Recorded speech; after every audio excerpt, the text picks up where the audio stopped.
सबसे पहली बात तो ये है कि एक तासुर दिया गया था मरसूख की प्रेस कॉन्फ्रेंस के बाद और एक स्टेटमेंट जारी कर दी गई थी। उस स्टेटमेंट में ऐसे मिसकोट हुआ था और ये तासुर दिया जा रहा था एज इफ के इमरान खान साहब ने कोई ऐसी स्टेटमेंट दी है कि उनका या अदलिया पे एतमाद नहीं है, या उन्होंने ऐसी स्टेटमेंट दी है कि जनाब मोहतरम चीफ जस्टिस काजी फाइसा साहब पे उनका एतमाद नहीं है। इसकी वजह से सोशल मीडिया पे और दूसरी भी मीडिया पे कुछ शकूक कुछ शुबहात का इजहार किया गया। आज खान साहब से मेरी मुलाकात हुई थी। पहली मेरी मुलाकात तो खान साहब के साथ हाई कोर्ट के मुताबिक ऑर्डर के मुताबिक कंसल्टेशन के प्रोसेस से रिलेटेड हुई थी टिकटों के, और उसके साथ कोर्ट में भी मुलाकात हुई थी। जब कोर्ट में मेरी मुलाकात हुई थी उस मौके पे शेख शाहीन साहब भी मौजूद थे, उमैर नियाजी साहब भी मौजूद थे, बाकी वकला साहिबान भी मौजूद थे। पहली खान साहब की डिस्कशन के बाद सबसे पहले मैं आपको ये बात बताता हूँ कि खान साहब ने कोई ऐसी स्टेटमेंट नहीं दी है किसी सूरत कि खान साहब ने जज साहिबान सुप्रीम कोर्ट के किसी एक जज पे भी आदमी एतमाद का इजहार किया हो। बशमूल चीफ जस्टिस खान साहब पूरे अदलिया पे एतमाद करते हैं, और खान साहब ने किसी सूरत ये नहीं कहा कि मेरे केस में वो ना सुने। हम अदलिया से उम्मीद रखते हैं कि हमारे सारे केसेस कानून और इंसाफ के तकाज़ों को मद्देनज़र रखते हुए पूरे किए जाएंगे। हमारी भी अदलिया से दरख्वास्त है कि जहाँ जहाँ हमारे केसेस है उनकी भी जल्द से जल्द सुनवाई हो, स्पेशली जो इलेक्शन रिलेटेड केसेस है जिसका पूरे मुल्क और इसके इलेक्शन प्रोसेस पे एक असरदार साथ ही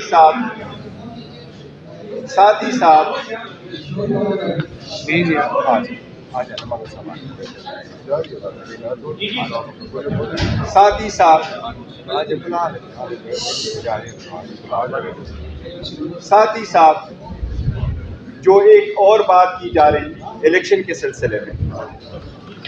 पहली बात मैंने आपको कही खान साहब के आदम एतमाद के सिलसिले में, मरवत साहब भी आए, हम उनको वेलकम करते हैं। खान साहब के आदम एतमाद के सिलसिले में कि खान साहब ने कोई ऐसी स्टेटमेंट नहीं दी कि मैंने अदलिया पे आदम एतमाद किया है किसी भी तरह, और चीफ जस्टिस पे आदम एतमाद।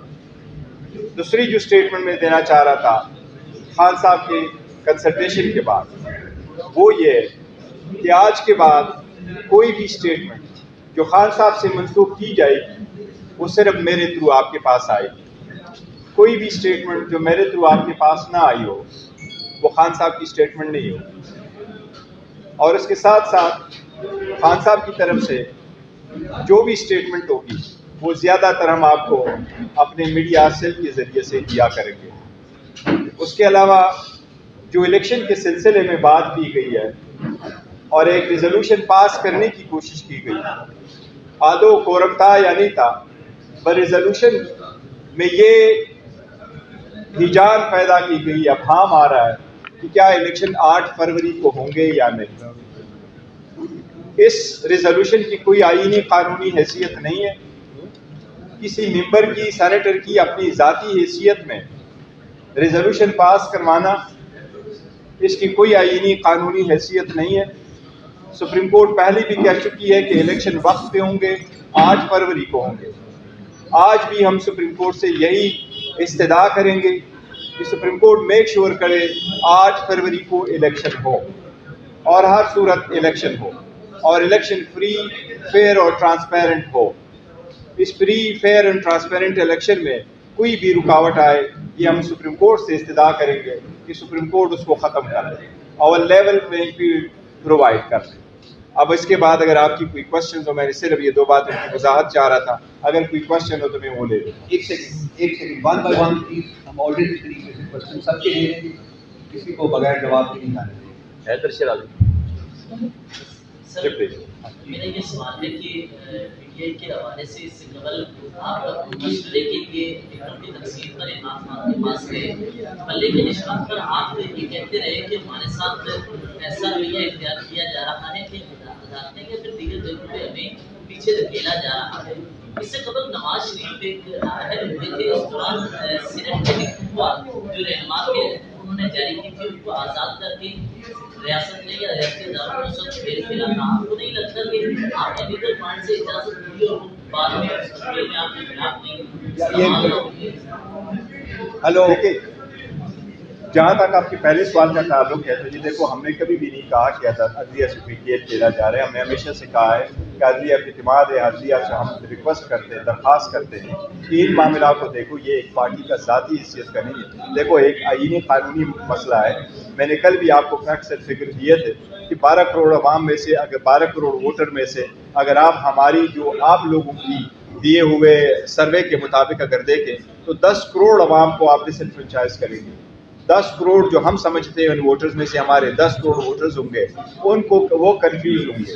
तो इसलिए ये एक बहुत बड़ा एक डेमोक्रेसी के खिलाफ एक साजिश होगी। तो हमने इसलिए कहा कि हम अदलिया पे इत्मीनाद करते हैं, हमें उम्मीद है इंशाअल्लाह ताला कि ये मैटर जल्द रिजॉल्व हो जाएगा। तो सबसे पहली बात तो ये कि अदलिया पे हमने इत्मीनाद की। जहाँ तक दूसरे क्वेश्चन का ताल्लुक है तो देखो, मियां साहब को उस वक्त एक और था, वो दस्तखत इशारा साइन कर चुके थे और मियां साहब के खिलाफ एक जजमेंट आई सुप्रीम कोर्ट की, जिनको उनको डिसक्वालीफाई किया गया।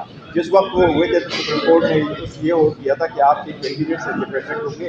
वो एक डिसक्वालिफिकेशन का इशू था, सिंबल का इशू नहीं था। तो हमारा इशू इंटायरली डिफरेंट है। चेयरमैन साहब ये बता दीजिए कि चेयरमैन साहब ये बताएं कि आज निगरान हुकूमत ने कोई कमेटी तश्कील दी है 9 मई के वाक़यात की मज़ीद तहकीकात के लिए, आपके इल्म में होगा इस टाइमिंग पे आके ये सब कुछ करना, जब 7-8 महीने गुजर चुके और निगरान हुकूमत की जानिब से ये किया जाना, इसके ऊपर बताएं कि क्या समझ। देखो, हमने पहले दिन से ये कहा है, जो भी है उसके सिलसिले में हम सुप्रीम कोर्ट भी जा चुके थे और हम तो पहले दिन से ये कह रहे हैं कि अगर आप कोई इल्ज़ाम लगाते हैं तो आप खुद जज और जूरी नहीं बन सकते। और हम पहले दिन से सुप्रीम कोर्ट में एप्लीकेशन लेके जा चुके हैं कि आप जुडिशल इंक्वायरी कराओ, और जैसे आप जुडिशल इंक्वायरी कराना चाहते हैं ताकि उसमें से जो कानून के तकाजे वो पूरे हो सके। तो हम सुप्रीम बहुत पहले एक दरख्वास्त लेके जा चुके हैं। हुकूमत की कमेटी भी हमें कोई इत्मीनाद नहीं है। हम चाह रहे हैं कि हो अगर तो सुप्रीम कोर्ट की निगरानी में और जुडिशल जिस तरह देख रहे हैं कि कागजात नामजदगी जिस तरह मुस्तरद हुए थे उसी तरह एक्सेप्ट हुए, लेकिन साहब की हमारे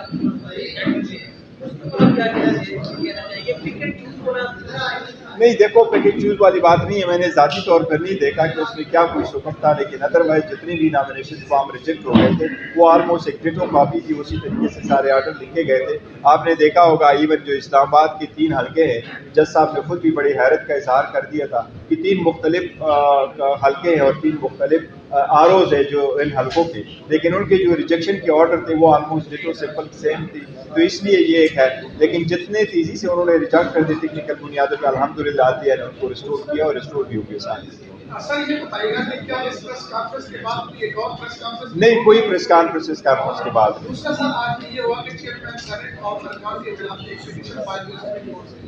सवाल ये है कि क्या अरकान के खिलाफ जांच होगा कि जिन्होंने इस करारदाद की मंजूरी में अपना हिस्सा लगाया और इलेक्शन के सवाल। देखिए, बात दरअसल ये है कि जहाँ तक उमेर नियाजी साहब का ताल्लुक है वो एक नोटिस है। नोटिस पे कंटेम्प्ट कोर्ट ने कहा था, लेकिन उस वक्त एक्स पार्टी प्रोसीडिंग की। जब हम सुप्रीम कोर्ट जाएंगे, सुप्रीम कोर्ट को बताएंगे और सुप्रीम कोर्ट को कहेंगे कि ये पैरामीटर्स थे और ये कंटेंट्स है उस एप्लीकेशन के, तो मुझे कभी उम्मीद है सुप्रीम कोर्ट अपना नोटिस रिकॉल करेगी। इसलिए कंटेम्प्ट की वो नहीं प्रोसीडिंग्स नहीं होगी। आप कभी भी किसी लिटिगेंट को सजा नहीं दे रहे कि आप मेरे पास कैसे आए, भला उसका जो व्यू बनता हो ना हो। हमारा वही व्यू आज भी है कि हम चाह रहे थे कि आर ओ जुडिशरी से हो, और ये पहले से भी हमारी सबमिशन थी और इस बाकी इलेक्शन में भी ऐसा होता रहा है, तो वो तो नहीं होगा। जहाँ तक आप सेनेटर्स की कहते हैं तो सेनेट की कार्रवाई नहीं होती कंटेम्प्ट की। हम कंटेम्प्ट को वैसे भी सपोर्ट नहीं करते किसी के खिलाफ हो, लेकिन ये आपको वाजे कर दिया कि उस जो रिजोल्यूशन है उसकी कोई आईनी कानूनी हैसियत नहीं है, इसलिए उसको इग्नोर किया जाएगा। सियासतदान ही नहीं चाहते कि इलेक्शन हो और करारदाद मंजूर करें, और आपने भी इलेक्शन होने के बाद जब इलेक्शन के रिजल्ट को दूसरा नहीं कर रहे हैं तो यानी ये साथ क्यों स्टेट ये चाहते हैं कि इलेक्शन हो? देखिए, हम हर सूरत चाह रहे हैं और पहले दिन से चाह रहे हैं। हम निदों की असम्बलियाँ जो हमारी ख़त्म हो गई थी उसमें भी हम कहते रहे कि अगर हमने इलेक्शन कराने हैं तो वक्त पे इलेक्शन हो। इलेक्शन जैसे भी हुए, हम बल्ला भी मांग रहे हैं, बल्ले के साथ इंशाल्लाह इलेक्शन लड़ेंगे। हमें सुप्रीम कोर्ट से भी हमें बल्ला मिलेगा, लेकिन मैदान उनको खाली नहीं छोड़ेंगे, कोई बॉयकॉट नहीं होगा। हमारी अंडर 19 टीम भी लड़ेगी पर इनका मुकाबला करेंगे और लोगों का हमने रास्ता रोकना है।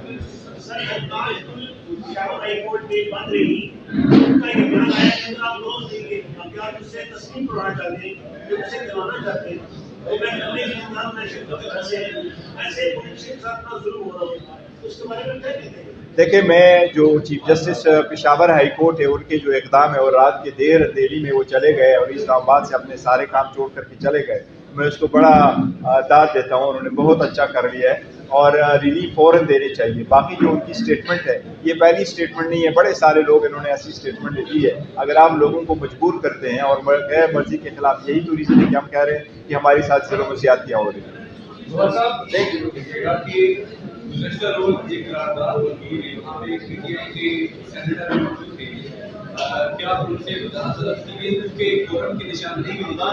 देखिए, जो हमारे सेनेटर साहिब ने जिन्होंने किया था उसको शोकाज आपने इशू कर लिया था और एक्सप्लेनेशन मांगी है और हम प्रोसीड करेंगे इंशाल्लाह ताला।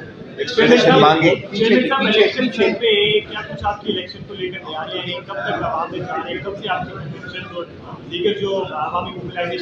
देखो, कानूनी तौर पर तो 13 के बाद ही शुरू होगी, क्योंकि जिस वक्त आपको निशान अलाट हो जाते तो उसके बाद आप कैंपेन में चले जाते। बाकी भी वो करेंगे। हमारी इंशाल्लाह तक कैंपेन की पूरी तैयारी है। सिर्फ सुप्रीम कोर्ट से जल्द उम्मीद है कि वो सबसे पहले ये वो कर दें।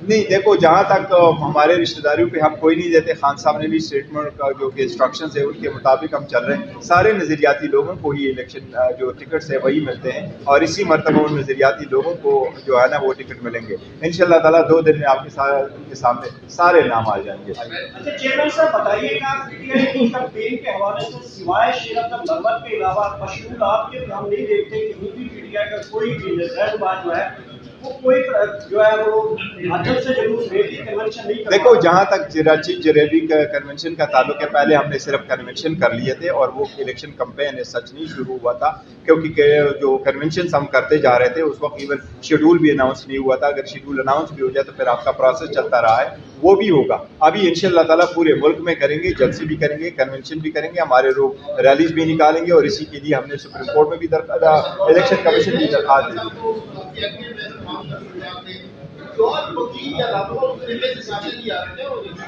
दोबारा बताइए।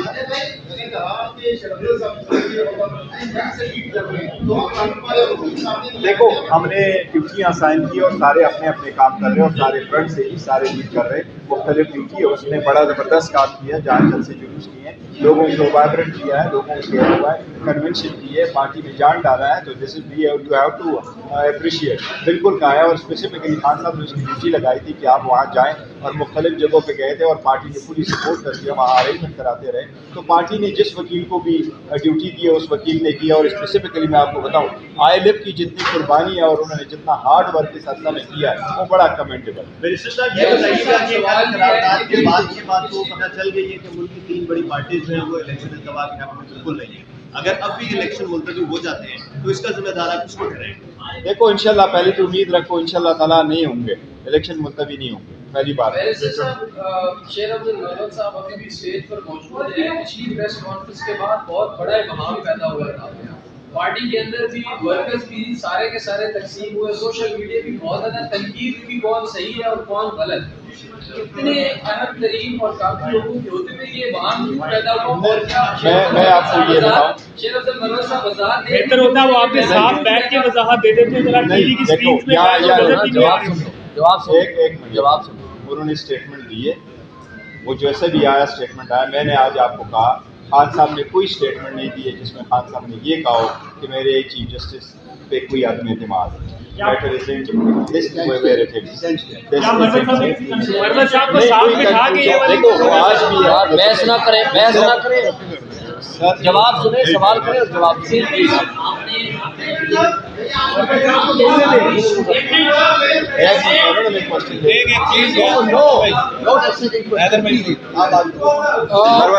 चेयरमैन साहब, मेरे बेटे का मकसद ये है, कोई ये बाम नहीं है, कोई ना इत्तेफाकी नहीं है। आज मैं बेटा इसलिए हूँ कि पीटीआई के वर्कर्स, जरा सुन ले,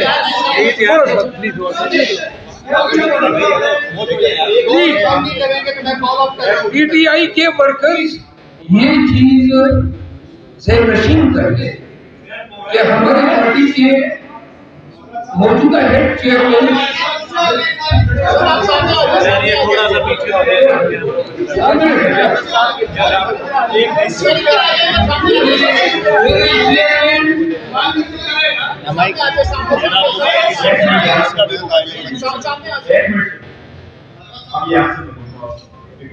सर शेख शाहीन की जगह तो वेलकम किया, बताया खान साहब से रिलेटेड मैंने आपको पार्टी पॉलिसी ऑर्डर अनाउंस कर दिया, दैट्स इम्प्लीमेंटेड। वो जो करना चाह रहे हैं वो यही आपको एक ही क्वेश्चन में दे देता, एक क्वेश्चन वो यही हमें पहले भी कहा था, कोई इख्तिलाफ नहीं है न कोई आपकी पार्टी में न खासा स्टेशन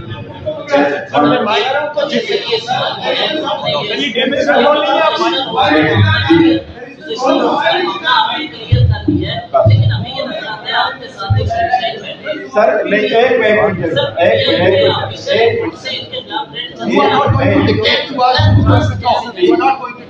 देखो मैं आपको मेरे पास ये बैठे थे, वो नहीं आए थे, पंचोता साहब भी जाके बैठे और हमारे बंदे गए थे 10 मिनट ये हमारे पास।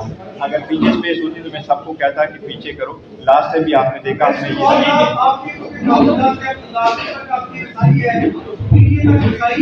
आप ये बताइएगा कि लेवल पे बीट का जो आपके तहफुज़ात थे वो किस हद तक हुए और सिक्योरिटी खर्चा है।